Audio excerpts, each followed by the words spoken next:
Hello, thanks again for tuning in to the daily message. This will be my last daily message for a while before I turn it over to the men and women and youth of the parish, because we want to hear from them.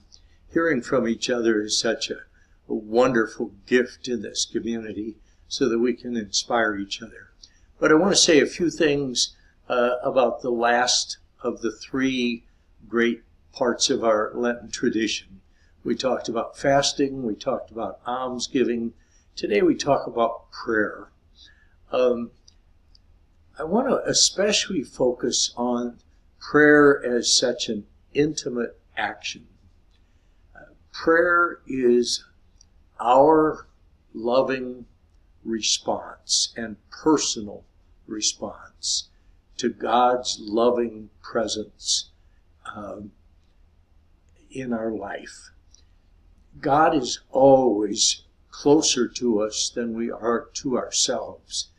The loving presence of God, that gracious presence, is always there. But we're not always aware of it. We don't always acknowledge it. And during Lent, we're encouraged to just stop enough, to be still, to be aware of His presence, to acknowledge His presence, and then to respond to His presence, to listen to the great love that He has for each one of us.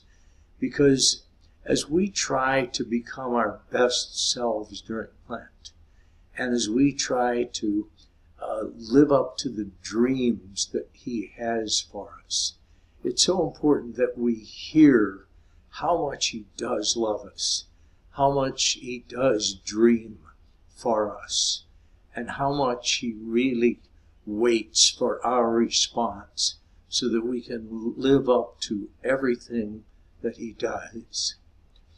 I hope during the season of Lent we can really be our best as a prayerful people. Thank you.